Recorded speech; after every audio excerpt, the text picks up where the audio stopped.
And here's what's really gets good. There's a guy out there, you may know his name, Sean Foyt. He goes all over the nation. And he just got back from Afghanistan. And he's a music leader. And he had this great big assembly of worship on Capitol Hill. And so Julie and I and some of our friends, we went there early. We scouted it out. We prayer walked the area. We shared the gospel. And then and Sean was setting up all of his equipment. And so Julie and I walked through the park, and then we separated. Julie went back to where they were setting up the music, and I turned around this corner, and I ran right smack dab into the middle of Antifa and BLM. They came out of nowhere like somebody dropped them off. And I walked right up to them, and I just walked with them just to see what was going on. And I noticed that there was about five with radios. It was a very well-planned, organized attempt to disrupt Sean Foyt's worship. And I had no idea what was going to happen. And so I kind of broke away from the crowd, started walking back, and I called Julie and I said, "They're coming. Antifa's coming, BLM's coming." And so she told Sean Foyt, and he said, "It's okay. We're going to continue. We're going to go." So I got back to where the event was going to take place, and we were just waiting. It was still going to be like 45 minutes before it started. And I noticed in Cal Anderson Park, there's this big tower. It's a little taller than the balcony there. And it's sloped in the back. And nobody was up there. It was just bare. And I felt compelled by the Spirit of God to climb it up and sit up there. So I did. And then what was really cool was all these children started coming up, and they sat with me. And when you look down, there was Sean Foyt's music ministry all laid out right there, right below. Well, the thing is, had I not taken that high place, Antifa would have got up there, BLM would have got up there, and who knows what would have happened. So we stayed up there almost the whole time. And then Sean Foyt began his worship.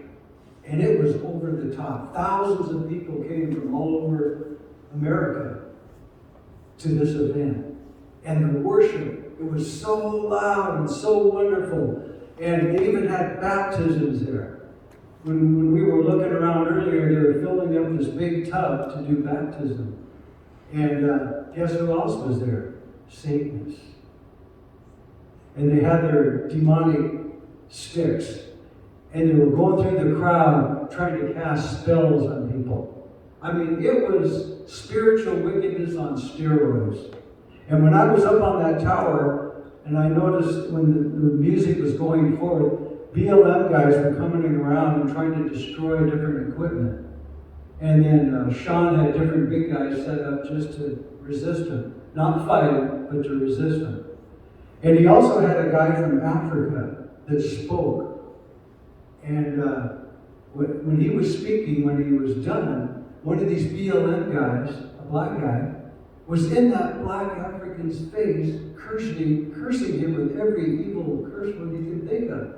And I thought, that is the most utter hypocrisy I've ever seen. Don't Black Lives Matter? You're cursing your own brother? You know? And it was like, it was over the top. But the Spirit of God kept him in check. They could have really cut loose. There could have been a lot of bloodshed, but God kept him in check. And what was really cool is during the worship, it was so loud and so powerful that BLM guys would get up and they would, yell their curses at us and blah, blah, blah. And they couldn't even be heard because the music was so loud. And I saw this one guy, he just went, like that, because he was like stripped of his power. And then anyway, on that tower, I noticed this BLM guy climbing up the backside.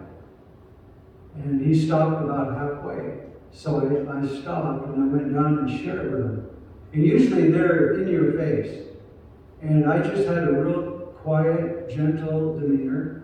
And I just started sharing him the love of God and what I had seen in Africa. And I said, you're fighting the wrong battle. You are. And then we talked for probably 20 minutes. I shared the love of God. I shared what was going on in Sudan with the young people there. And when I said that he was fighting the wrong battle, he goes, okay, our conversation is done.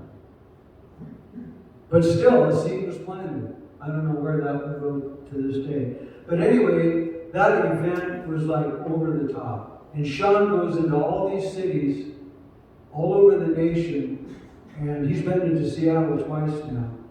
And the response has been incredible. People are getting saved. So that's how we respond in the Lord. And anyway, I wanted to share that with you, to give us new perspective as we encounter different things. And who knows what we're going to encounter.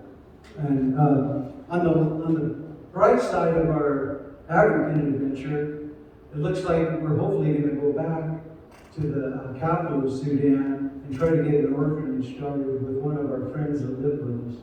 And because there's so many war orphans in Sudan, and Uganda too. Children have lost their parents that need a place to go. And that's our response.